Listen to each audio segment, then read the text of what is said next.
So is there a theme to this exhibit? No.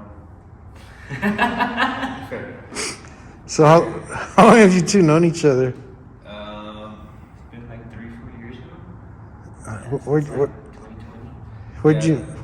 I had heard about him. Well, actually, Mr. Williams Yeah. was the one that told him about me.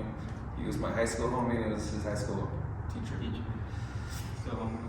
So yeah, you want to tell your story? How you stalked me? Yeah, Mr. Williams had told me about Diego.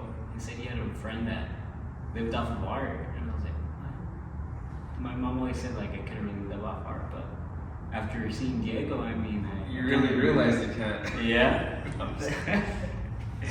But really bad for your video. But yeah, I went to my first art show just to go see, and I had seen Diego, and he was putting up his room, and I told him about how Mr. Williams showed me his Instagram, and I talked to him a bit, and after that, he told me he's posted up at Casa Ortiz. So I started going to Casa Ortiz more, and we started hanging out and hang out there with him, and we'd paint even if there was no shows going on during the week, and after that, we were just kind of... Yeah, for me, it's been more of like like I hadn't. So being an artist in El Paso, you realize like there's certain energies, or just kind of like you don't want to force, creators and artists kind of have a lot of ego, or they just have a hard time getting along. But with Vice, it felt like there wasn't any. It was just all love. There wasn't competition. It was just trying to help each other out.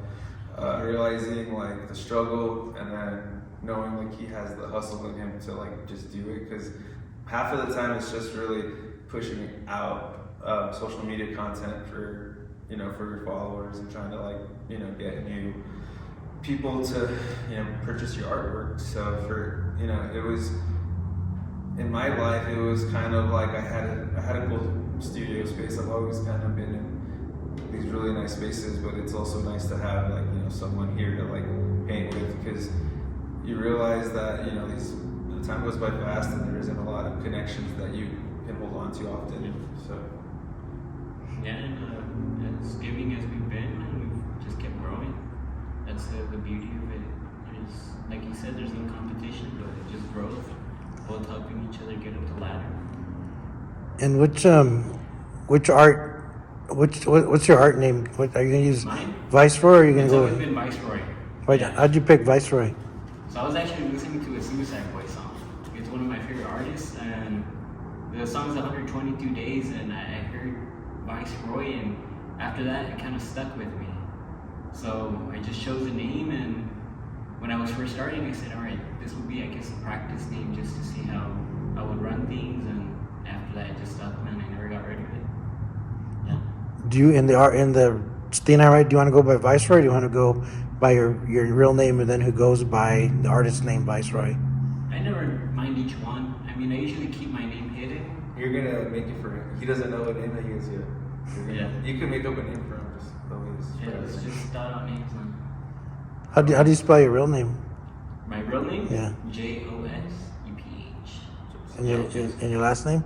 Sapien, Zapien. Social Security, 6. Are you gonna sell those clothes during the thing? Yeah, the studio's gonna be open for Saturday. And yeah, I mean, Diego's been pumping out pieces, I've been pumping out murals. Kinda wanna focus on murals. Diego always has both of them, man. I can't keep up with him, man. He's pumping them out like crazy. You don't show up enough. What do you tell people when they freak out, Diego, that you redo your paintings? Like, you paint over stuff people love, and they go, "What'd you do that for?" Oh man, I never think about it really, because you're just in the moment. So when you're painting, it's just like for me, painting's pretty selfish for me because I enjoy it so much.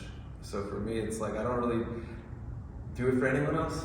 I used to maybe, but now it's like I just enjoy it. So if there's like a piece that's sitting there, or just something like a feeling, I call it intuition, right? That's kind of like my way of being okay with painting it. It's just like something, like a force that's not me, but something working through me, and so if it's painted over, it's just because it had its time, you know. Or we ran out of canvases. Yeah, or you know, but also documenting it has been something new that I've been doing. So, the importance of storytelling, but also, you know, documentation for future generations. Like, there's platforms that will never go away, and also think about, you know, having 2 daughters. I think about them, and also just kind of leaving, you know, the time that I'm not there, at least I'm putting it somewhere, and at least still be able to channel it later. Like, it was a time wasted in some ways. What kind of price ranges are you gonna have for your art at the show? $30 to $100, dude. No, that's kidding. 100 starting, and then up to like 5. 100, 1 to 5. Unless you're a good negotiator. Get a free walk off. Yeah, dude. This week, catch me this week, bro. Yeah. You guys got anything to add? Find a rich wife or husband if you're gonna be an artist. Yeah. So, Alright, man. yeah. That's good? That's my advice for you guys. My You- advice, man, just keep going. Yeah. There's no point in stopping. Just like Diego said, it's documenting, and you don't even have to record to document. It's all in your mind. There's like I mean, you gotta multiple record paintings on these, just layers of different stories on it. different stories. Yep, Yeah. that's good. So keep painting. Keep painting, guys. Yeah. Alright, thanks. Yeah, man.